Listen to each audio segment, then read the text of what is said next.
وَنُفِخَ فِي الصُّورِ، اور جب سور میں پھونکا جائے گا، فَصَعِقَ مَن فِي السَّمَاوَاتِ وَمَن فِي الْأَرْضِ، تو ہر کوئی جو بھی آسمانوں اور جو بھی زمین میں ہے سب کے سب بے ہوش ہو جائیں گے، اِلَّا مَن شَاءَ اللَّهُ، مگر جسے اللہ چاہے۔ یہ قیامت کے دن کا جو سور پھونکا جائے گا نا، یہ اس سور کا ذکر ہے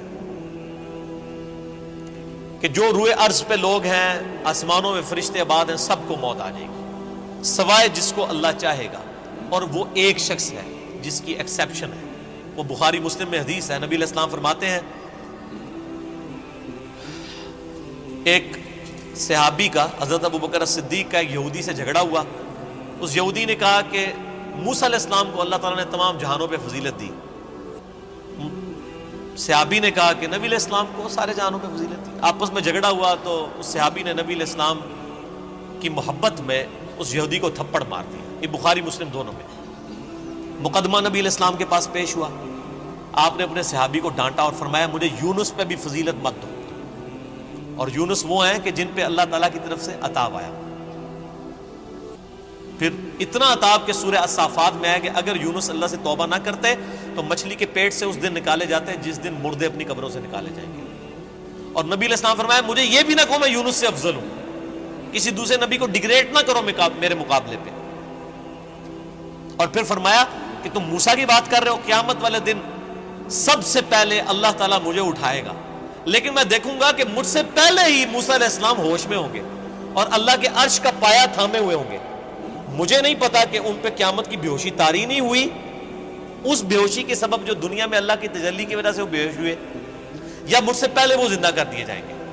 یعنی حضرت موسیٰ علیہ السلام کو یہ جزوی فضیلت تمام پیغمبروں پہ حاصل ہے کہ سب سے پہلے ان کو قیامت والے دن اٹھایا جائے گا، یا ان پہ قیامت کی بے ہوشی طاری نہیں ہوگی، کیونکہ دنیا میں وہ ایک دفعہ بے ہوشی گزار چکے ہیں اللہ تعالیٰ کی تجلی کی وجہ سے، جو سورۃ الاعراف کے اندر آیا۔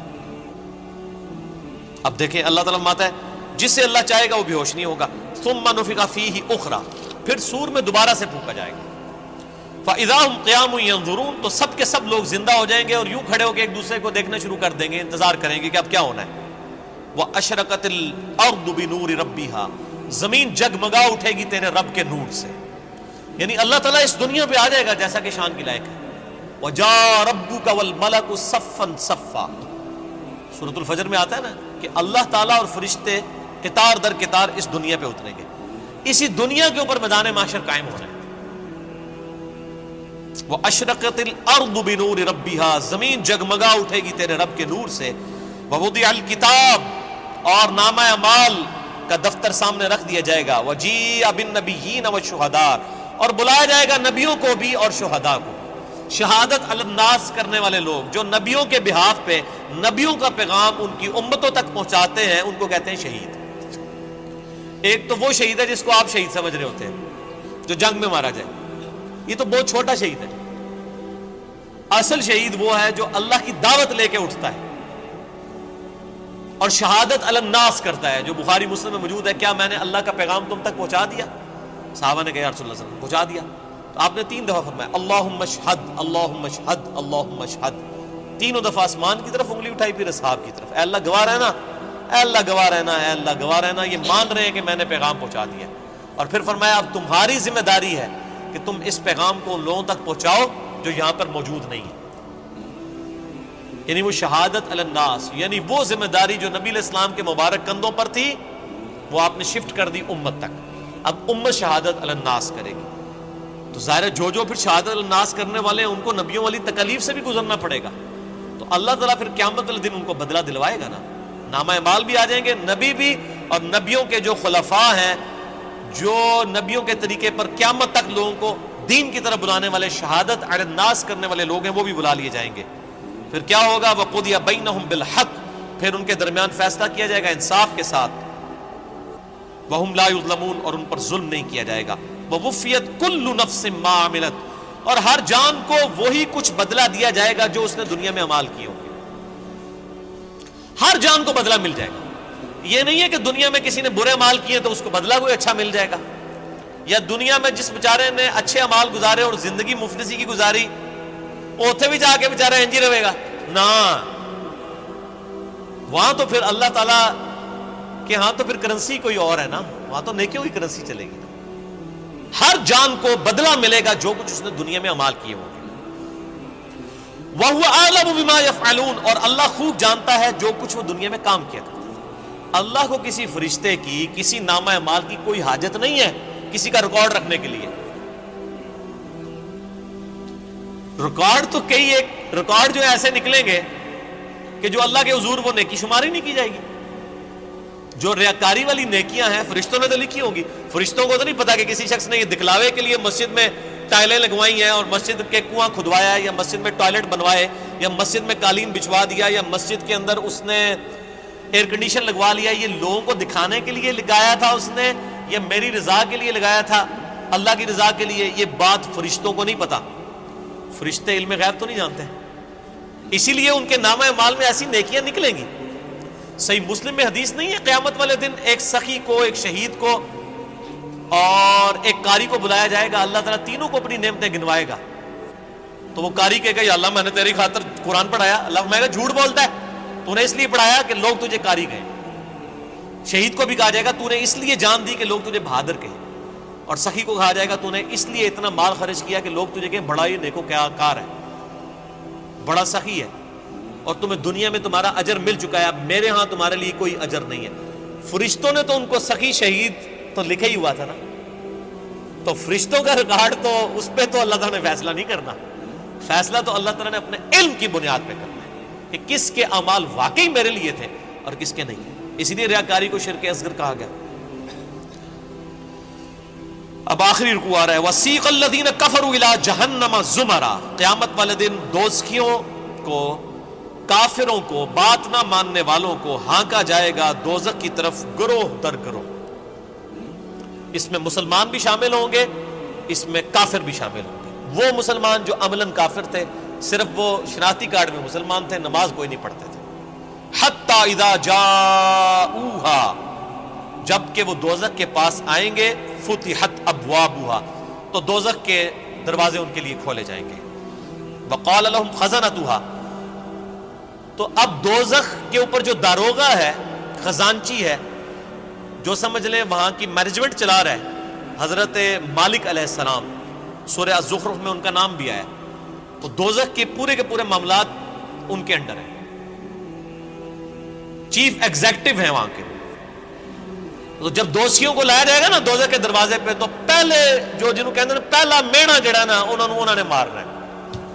وہ خزانچی کیا کہے گا؟ وقال لهم خزنتها وہ خزانچی کہے گا الم یاتکم رسل منکم اوے تمہارے پاس کوئی رسول نہیں آیا تھا دنیا میں؟ اوے بدبختو دوزخ تک پہنچ گئے ہو, کیا تم ایسے لوگ ہو کہ جن کے پاس کوئی رسول نہیں آیا کہ ان کو پتہ ہی نہیں چلا؟ اصل میں تو رسول آیا ہوگا, یہ ان کو ٹونٹ کروایا جا رہا ہوگا. اور آپ قربان جائیں, اللہ نے آپ کے اوپر کتنی نعمت تمام کی اور میرے اوپر کتنی نعمت تمام کی کہ قیامت کے دن کا ڈراپ سین وہ ویڈیو پہلے ہی قرآن میں چلا کے بتا دیے کہ یہ کچھ ہونا ہے. اگر یہاں میں کسی کو یہ مستقبل کی ویڈیو دکھا دوں آپ میں سے کہ جی آپ میں سے جو فلاں شخص بیٹھا ہوا ہے, جیسے ہی یہاں سے سیڑھی اتر کے روڈ کراس کرے گا ٹرک کے نیچے آ کے مارا جائے گا, ویڈیو دیکھ لے اپنی, تم نکلنا ہی نہیں ہو, تھی کہہ رہا میری قبر ہی تے بنا دو, میں یہ اڑتا, یہی ہوگا نا. لیکن یہ قیامت کے دن کا ڈراپ سین بتایا جا رہا ہے, لوگوں کے کان پہ جوں تک نہیں رینگتی. اور اکثر لوگوں کو تو وہ یہ چیزیں قرآن پڑھنے سے ہی دور رکھا جاتا ہے. تو اللہ تعالیٰ ماتا ہے کہ وہ خزانچی کہے گا تیرے پاس کوئی رسول نہیں آیا تمہارے پاس, منکم یتلون علیکم آیات ربکم جو تمہارے رب کی آیات تم پر تلاوت کرتے, وَيُنذِرُونَكُمْ لِقَاءَ يَوْمِكُمْ هَذَا اور تمہیں ڈراتے آج کے دن کی ملاقات سے کہ تمہیں اپنے رب کے حضور پیش ہونا ہے. اس جو یہ ملاقات ہونے والی تھی اس کا ڈر سنانے والا کوئی پیغمبر دنیا میں نہیں آیا تھا. آپ دیکھ لیں اللہ کے حضور بزرگوں والا کوئی کنسپٹ نہیں ہے. اللہ کے حضور دائی جو ہے, امام جو ہے وہ صرف پیغمبر ہے. یہاں تو ہونا چاہیے تھا نا کہ کوئی بزرگ نہیں آئے, کوئی فرقیاں دے بزرگ, کوئی شیخ الحدیث جنہوں نے تو گل دسی ہوئے, وہ سارے کے سارے ڈاکی ہیں. اصل میں جو ریپریزنٹیٹو ہے گاڈ کا آن دا فیس آف ارتھ وہ صرف پیغمبر ہوتا ہے, باقی تو سب ڈاکی ہیں,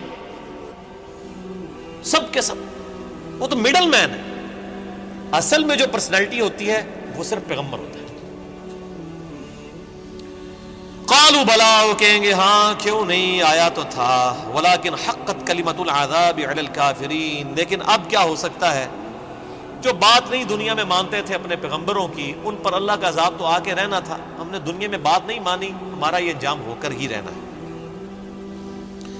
قیل ادخلوا ابواب جہنم خالدین فیہا، کہا جائے گا کھولو دوزخ کے دروازے، داخل کر دو ان میں، ان کو ہمیشہ کے لیے۔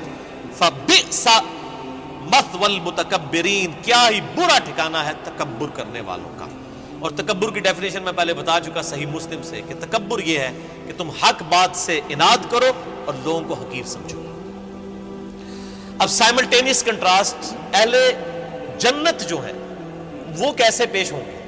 وسیق الذین اتقوا ربهم الی الجنۃ زمرا، اہل جنت کو بھی گروہ در گروہ جنت کی طرف لے جایا جائے گا، یعنی جنتی بھی گروہوں کی شکل میں چل رہے ہوں گے۔ ظاہر ہے کہ کسی ایک دائی کی آواز پہ لبیک کسی نے کہا ہوگا، یعنی ہر زمانے میں حق کی آواز بلند کرنے والے لوگ موجود ہیں جنہوں نے اپنی عبادت نہیں کروائی، اللہ کی عبادت کروائی۔ ایک وہ لوگ آواز بلند کرنے والے ہیں جنہوں نے اپنی تجوریاں بھری، جنہوں نے اپنے نذرانے بھرے، جنہوں نے لوگوں کو اپنی ذات کی طرف لگایا، اور جب ان سے کہا گیا کہ اللہ کے ساتھ لگاؤ تو کیا جو پیچھے تو اللہ ہی ہے نا جی، اور جب کہا گیا کہ نبی علیہ السلام کے ساتھ لوگوں کو جوڑو تو انہوں نے کہا جی یہ بزرگ جو ہیں جو ہمارے امام ہم نے کھڑے کیے ان کے پیچھے نبی علیہ السلام ہی ہے۔ نبی علیہ السلام کو بھی بیک فٹ پہ کر دیا، اللہ کو بھی بیک فٹ پہ کر دیا۔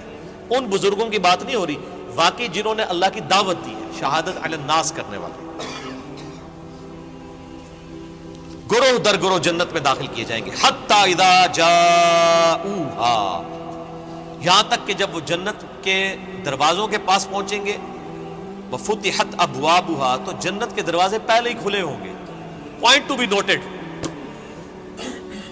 دوزخیوں کے لیے دروازے پہنچنے کے بعد کھولے جائیں گے، اور جنتیوں کو جب جنت کے دروازے پہ لایا جائے گا تو پہلے ہی کھولے ہوئے ہوں گے۔ اللہ تعالیٰ ان کو ایک لمحے کے لیے بھی تکلیف نہیں دینا چاہے گا کہ ان کے لیے کوئی سسپینس باقی ہو کہ پتہ نہیں اب یہ کون سا دروازہ کھولنے والا ہے، اور جنت کی خوشبو کتنی دور سے آ رہی ہوگی، تو پہلے ہی جنت کے دروازے کھلے ہوں گے، اتنا ڈیلے بھی اللہ تعالیٰ ان کے لیے نہیں کرے گا۔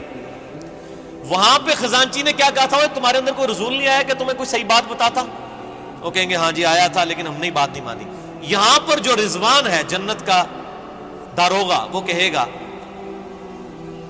وقال لهم خزنتها، کہے گا جنت کا خزانچی سلام علیکم، کہے گا تم پر سلامتی ہو، طبتم، اور بڑے ہی اچھے رہ گئے ہو تم لوگ، بڑے پاک صاف لوگ ہو تم، فادخلوها خالدین، اب ہمیشہ کے لیے جنت میں داخل ہو جاؤ۔ کہے گا بڑے چنگے رہ گئے ہو تسی اللہ دے بندے ہو، تکو دوسرے نال کی پہ ہوندا جائے۔ وقالوا الحمد للہ الذی صدقنا وعدہ، اب ظاہر ہے جنتی جو ہیں ان کی تو پھر روش ہی کچھ اور ہے، وہ کہیں گے تمام تعریفیں اس اللہ کے لیے جس نے ہم سے جو وعدہ دنیا میں نبیوں کے ذریعے کیا تھا نا کہ دنیا میں اللہ کی مان کے چلو تو جنت تمہاری مرضی کی تمہیں ملنے والی ہے، تمام شکر اس اللہ کا ہے جس نے اپنا وعدہ پورا کیا۔ وَأَوْرَثَنَا الْأَرْضَ نَتَبَوَّأُ مِنَ الْجَنَّةِ حَيْثُ نَشَاءُ، اور اس نے ہمیں ایسی جنت کا وارث کر دیا کہ جس میں ہم جہاں چاہیں گے رہیں گے۔ فَنِعْمَ أَجْرُ الْعَامِلِينَ، پس کیا ہی بہتر اجر ہے عمل کرنے والوں کا۔ دودھ پینے والے مجنون نہیں، عمل کرنے والے، عمل کیے بغیر کچھ بھی نہیں ہونا، خالی کھوکھلے نعروں سے کچھ نہیں ہونا۔ اللہ طرف مارے کہ کیا ہی بہتر اجر ہوگا عمل کرنے والوں کا۔ وَتَرَى الْمَلَائِكَةَ حَافِّينَ مِنْ حَوْلِ الْعَرْشِ، تم دیکھو گے اس دن کہ فرشتے اللہ کے عرش کے گرد جو ہے وہ گھیرا ڈالے ہوئے ہوں گے، یسبحون بحمد ربہم، اپنے رب کی تسبیح بیان کر رہے ہوں گے حمد کے ساتھ۔ وہ بخاری مسلم میں آ گیا، بخاری کی آخری حدیث یہی ہے۔ اللہ تعالیٰ کو دو کلمات بہت پسند ہیں جو زبان پہ ہلکے ہیں لیکن میزان عمل پہ بہت بھاری ہیں، سبحان اللہ و بحمدہ سبحان اللہ العظیم، یہی فرشتوں کا کلام ہوگا۔ یعنی جسے کہتے ہیں ڈراپ سین آف قیامت، یہ ہو رہا ہوگا کہ جب جنتی جنت میں داخل ہوں گے تو فرشتے اللہ کے عرش کے گرد جمع ہوں گے اور سبحان اللہ و بحمدہ اللہ کی تعریفیں بیان کر رہے ہوں گے۔ وقضی بینہم بالحق، اور ان کے درمیان فیصلہ کیا جائے گا حق کے ساتھ، پرپز فل، با مقصد۔ جس نے دنیا میں اچھے مال کیے اسے اچھا بدلہ، جس نے برے مال کیے اس کے لیے برا بدلہ۔ وقیل الحمد للہ رب العالمین، اور ہر طرف سے یہ صدا آ رہی ہوگی، الحمد للہ رب العالمین، الحمد للہ رب العالمین۔ یہ قیامت کے دن کا ترانہ ہوگا،